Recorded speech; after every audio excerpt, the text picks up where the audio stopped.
How did a well-respected member of the community become one of Britain's most prolific serial killers? Join me as we delve into finding the answer and discuss Dr. Death, aka Harold Shipman.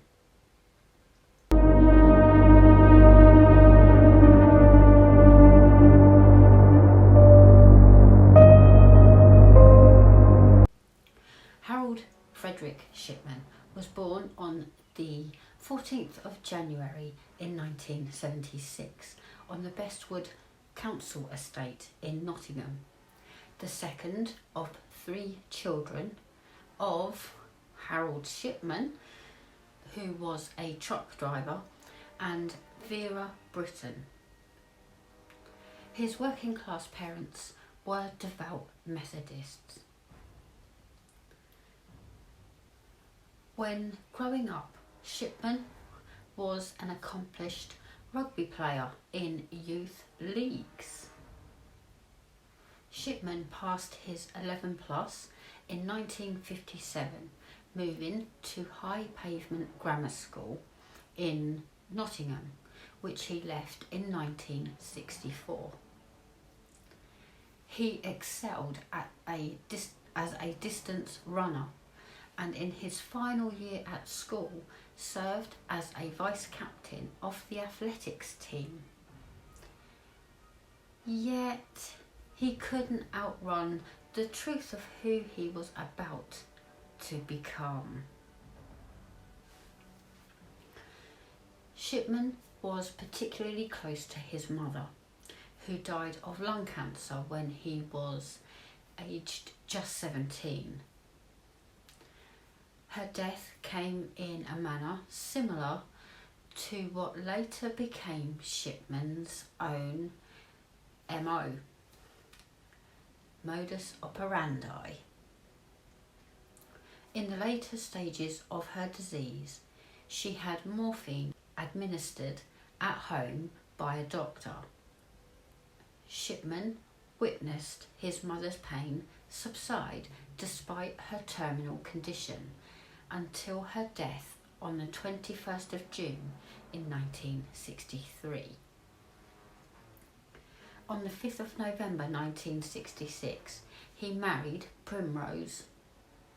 The couple had 4 children.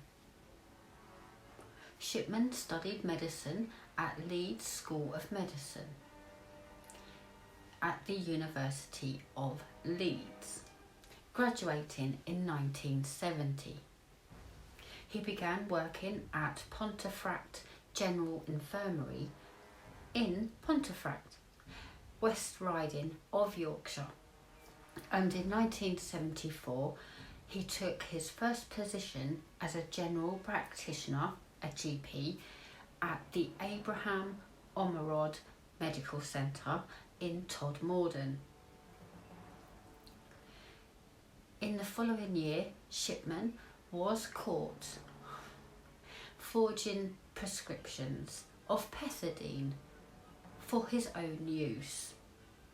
He was fined £600 and briefly attended a drug rehabilitation clinic in York. Not struck off, just fined. He became a GP at the Donnybrook Medical Centre in Hyde near Manchester in 1977 and continued working as a GP in Hyde throughout the 1980s and established his own surgery at 21 Market Street in 1993, becoming a respected member of the community. In 1983, he was interviewed in an edition of the Granada television documentary World in Action. Do you remember that show? I do. It was on when I was growing up. My mum used to watch it. On how the mentally ill should be treated in the community. A year after his conviction, the interview was rebroadcast on Tonight with Trevor McDonald. In March 1998, Linda Reynolds of the Brook Surgery in Hyde expressed concerns to John Pollard. John Pollard was a coroner for the South Manchester district, and she complained about the high death rate among Shipman's patients. In particular, she was concerned about the large number of cremation forms for elderly women that had needed countersigned. Ding, ding, ding. If only. Police were unable to find sufficient evidence to bring charges and closed the investigation on the 17th of April. The Shipman inquiry later blamed the Greater Manchester Police for assigning inexperienced officers to the case. Yeah, sure. After the investigation was closed, Shipman killed 3 more people. In August, taxi driver John Shaw told the police that he suspected Shipman of murdering 21 patients. He became suspicious as many of the elderly customers he took to the hospital, who seemed to be in good health, died when Shipman took over their care. Shipman's last victim was Kathleen Grundy, who was found dead at her home on the 24th of June in 1998.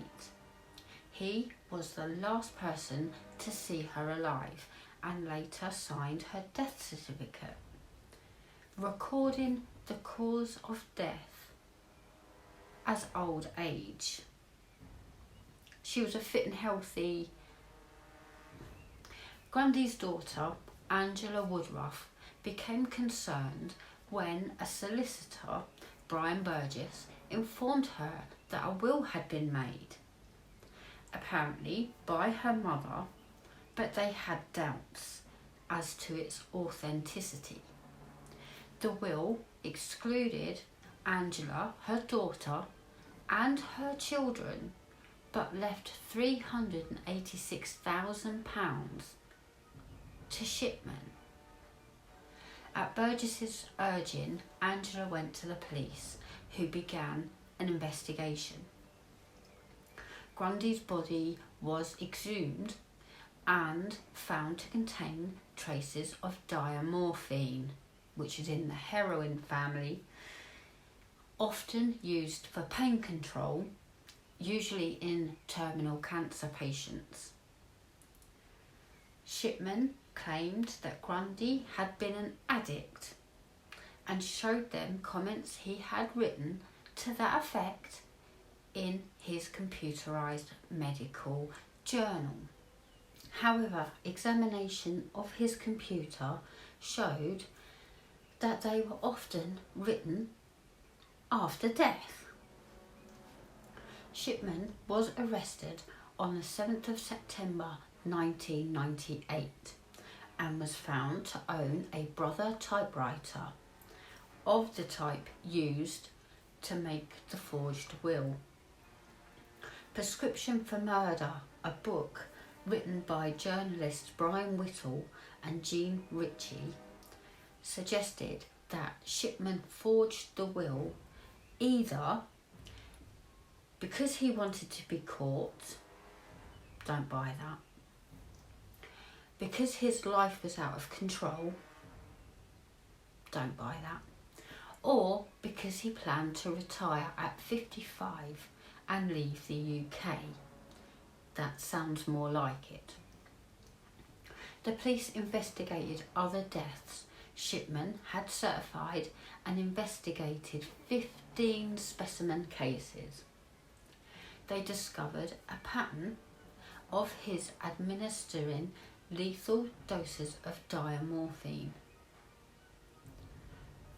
signing the patient's death certificates, and then falsifying medical records to indicate that they had been in poor health. That's some pattern. Shipman's trial began at Preston Crown Court on the 5th of October 1999. He was charged with the murders of 15 women by lethal injections of diamorphine, all between 1995 and 1998. Marie West, Irene Turner, Lizzie Adams, Jean Lilly, Ivy Lomas, Muriel Grimshaw, Marie Quinn, Kathleen Wagstaff, Bianca Pomfret, Nora Nottill, Pamela Hillier, Maureen Ward, Winifred Mellor, Joan Mellier, and Kathleen Grundy. Shipman's legal representatives tried unsuccessfully to have the Grundy case tried separately from the others, as a motive was shown by the alleged forgery of Grundy's will.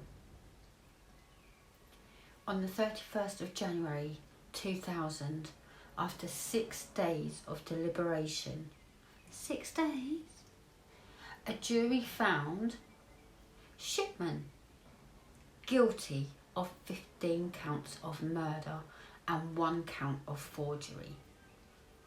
Mr. Justice Forbes subsequently sentenced Shipman to life imprisonment on all 15 counts of murder, with a recommendation that he never be released. They were to be served concurrently, with a sentence of 4 years added for forgery. On the 11th of February, 11 days after his conviction, Shipman was struck off by the medical register by the General Medical Council, the GMC. 2 years later, Home Secretary David Blunkett confirmed the judge's whole life tariff just months before British government ministers lost their power to set minimum terms for prisoners.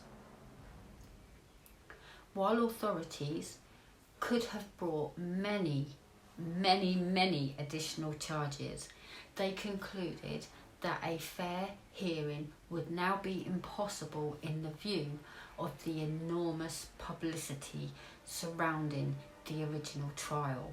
And I remember seeing Shipman's face everywhere. I remember that. Furthermore, the 15 life sentences already handed down rendered further litigation unnecessary. But would it? Because it's justice for the family. That's what it's about. Shipman became friends with fellow serial killer Peter Moore while he was incarcerated. His new friend Peter, let's talk about him. Between September and December 1995, he stabbed to death and mutilated 4 men for fun. He was sentenced to life imprisonment in November 1996 with a recommendation that they never be released. That's probably what they had in common. He also committed 39 sex attacks on men in North Wales and Merseyside over a 20-year period. Nice friend. Back to Shipman. Shipman consistently denied his guilt, disputing the scientific evidence against him. He never made any public statements about his actions. Shipman's wife Primrose steadfastly maintained her husband's innocence even after his conviction. And I'm going to come back to her in a minute. Shipman is the only doctor in the history of British medicine found guilty of murdering his patients. John Bodkin Adams was charged in 1957 with murdering a patient amid rumours he had killed dozens more over a 10-year period and, quote, possibly provided the role model for Shipman, end quote. However, he was acquitted. Historian Pamela Cullen has argued that because of the Adams acquittal, there was no impetus to examine the flaws in the British legal system until Shipman.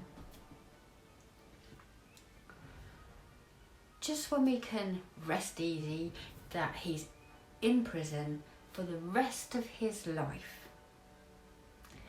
Shipman hanged himself in his cell at HM Prison Wakefield at 6:20 a.m. on the 13th of January 2004, on the eve of his 58th birthday. He was pronounced dead at 8:10 a.m.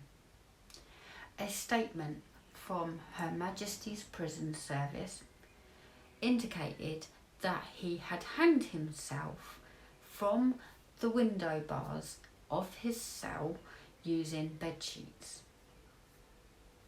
After Shipman's death, his body was taken to the mortuary at the Medico-Legal Centre for a post-mortem examination. Did they find Dymore? No. West Yorkshire coroner David Hinchliffe eventually released the body to his family after an inquest was opened and adjourned shortly after. Some of the victims' families said they felt cheated, as Shipman's suicide meant that they would never have the satisfaction of a confession. That would not have come, I don't think. Nor would they have the answers as to why he committed his crimes. Home Secretary David Blunkett admitted that celebration was tempting. Quote, you wake up and you receive a call telling you that Shipman has topped himself and you think, is it too early to open a bottle? And then you discover that everybody's very upset that he's done it, end quote. Well, yeah, cheated. Shipman's death divided national newspapers, with the Daily Mirror branding him a cold coward and condemning the prison service for allowing his suicide to happen. However, The Sun, we don't like The Sun because of Johnny, ran a celebratory front page headline, Ship, ship, hooray. The Independent called for the inquiry into Shipman's suicide and look more widely at the state of UK prisons as well as the welfare of inmates. In The Guardian, an article by General Sir David Ramsbotham, who had formerly served as Her Majesty's Chief Inspector of Prisons, suggested that whole life sentencing be replaced by indefinite sentencing. For this would at least give the prisoners the hope of eventual release and reduce the risk of their ending their own lives by suicide, as well as making their management easier for prison officials. No, if you've killed as many people as Shipman did, life. Shipman's motive for suicide was never established, although he reportedly told his probation officer that he was considering suicide to assure his wife's financial security after he was stripped of his National Health Service pension. Primrose Shipman received a full NHS pension. She would not have been entitled to it had Shipman lived past the age of 60. Explains a lot, doesn't it? Additionally, there was evidence that Primrose, who had consistently protested Shipman's innocence despite the overwhelming evidence, she had begun to suspect his guilt. Shipman refused to take part in courses which would have encouraged acknowledgement of his crimes. You can't, can you? If you're pleading innocence, you can't then do courses. Leading to a temporary removal of privileges, including the opportunity to telephone his wife. During this period, according to Shipman's cellmate, he received a letter from Primrose begging him to, quote, "tell me everything no matter what," end quote. A 2005 inquiry found that Shipman's suicide, quote, "could have not been predicted or prevented," end quote, but that procedures should nonetheless be re-examined. After Shipman's body was released to his family, it remained in Sheffield for more than a year, despite multiple false reports about his funeral. His widow, Primrose, was advised by police against burying her husband in case the grave was attacked. Shipman was eventually cremated on the 19th of March 2005 at Hutcliffe Wood Crematorium. The cremation took place outside normal hours to maintain secrecy and was attended by only Primrose and her 4 children. In January 2001, Chris Gregg, a senior West Yorkshire police detective, was selected to lead an investigation into 22 of the West Yorkshire deaths. Following this, the Shipman inquiry, submitted in July 2002, concluded that he had at least killed 218 of his patients between 1975 and 1998, during which time he practiced in Todmorden and Hyde. Dame Janet Smith, the judge who submitted the report, admitted many more deaths of a suspicious nature could not be definitively ascribed to Shipman. Most of his victims were elderly women in good health. In her 6th and final report issued on the 24th of January 2005, Smith reported she believed that Shipman had killed 3 patients, and she had serious suspicions about 4 further deaths, including that of a 4-year-old girl during the early stages of his medical career at Pontefract General Infirmary. In total, 459 people died while under his care between 1971 and 1998, but it is uncertain how many of those were murder victims, as he was often the only doctor to certify a death. Smith's estimate of Shipman's total victim count over that 27-year period was 250.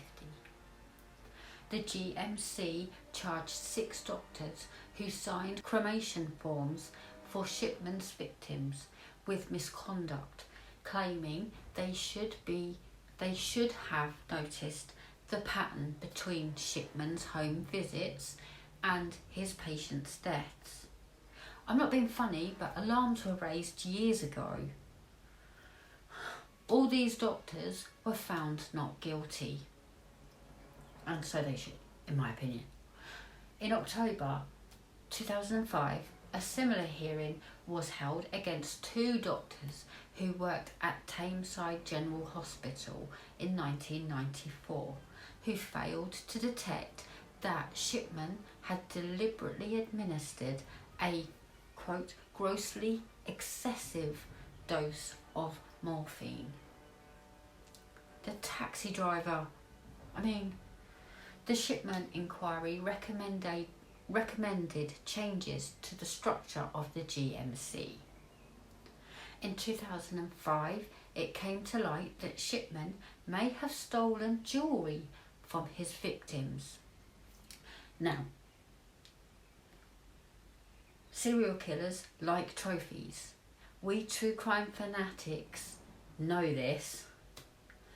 In 1998, police had seized over £10,000 worth of jewellery they found in his garage.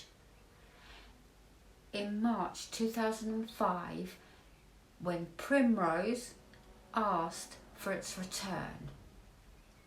Seriously, Primrose.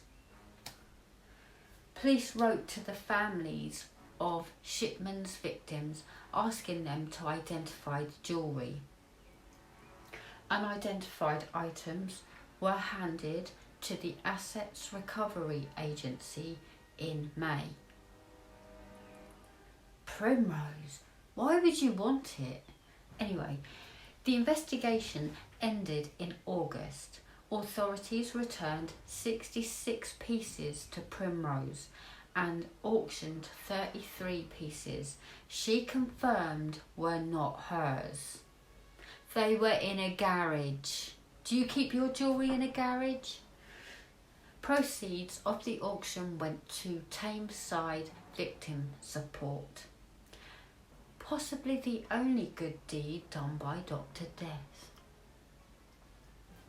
The only piece returned to a murdered patient's family was a platinum diamond ring, for which the family provided a photograph as proof of ownership. That's really sad. One piece. A memorial garden to Shipman's victims, called the Garden of Tranquility, opened in Hyde Park on the 30th of July 2005. As of early 2009, families of over 200 of the victims were still seeking compensation for the loss of their relatives. In September 2009, letters Shipman wrote in prison to friends were to be sold at auction. But following the complaints from victims' families and the media, the sale was withdrawn. So it should. It's not good. The Shipman effect. The Shipman case and a series of recommendations in the Shipman Inquiry Report led to changes to standard medical procedures in the UK, now referred to as the Shipman effect.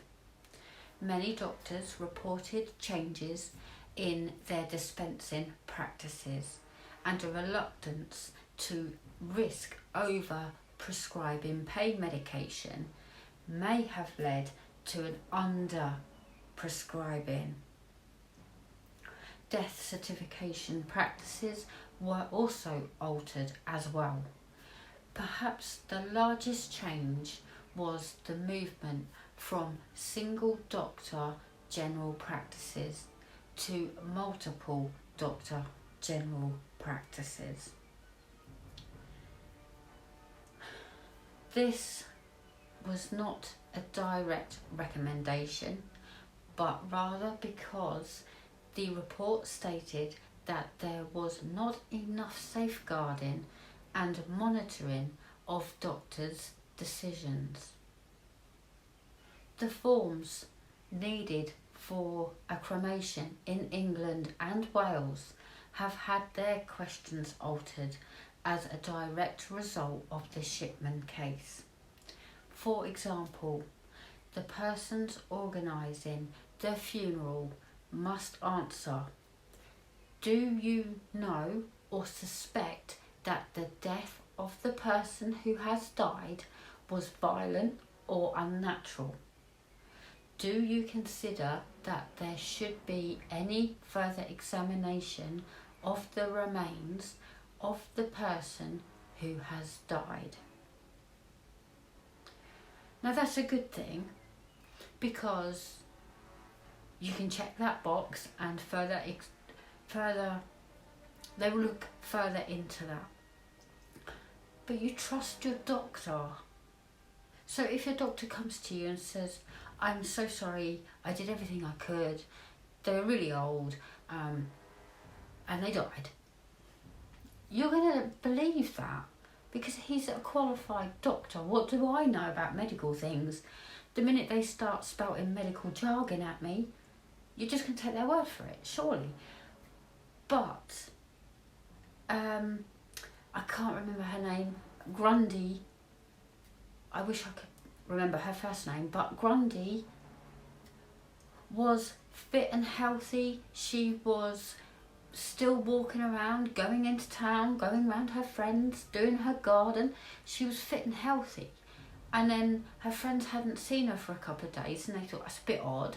So someone went round there and found her dead on her couch after Shipman had visited. And then he was like, well, she was an addict. And no, that was your downfall. But there we go, you guys. That is the case of Harold Shipman, one despicable, awful person who we should have just blindly trusted with our healthcare, becoming Britain's most prolific serial killer. And Primrose, I mean, the police found it in the garage, the jewellery, £10,000 worth of jewellery. And I wonder, actually, if he did, let's just be generous and go with 250, he was convicted of 15. So did all that jewellery belong to the victims that they could not possibly put to him? Makes you wonder. But they found that in the garage. The police found it, not Primrose. The police found it. And then she's like, can I have that back? I wouldn't want it. I don't know about you guys, but I would not want it. I would say donate it.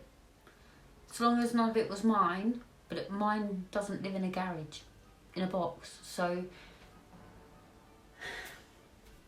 there you go. I'm just as frustrated with Primrose. Thank you so much for joining me on today's episode. As always, leave your thoughts and comments for me to read and join in with you down below. And I shall see you in my next episode. Who should we talk about next week, guys? Let me know. Give me some suggestions. and I shall see you soon.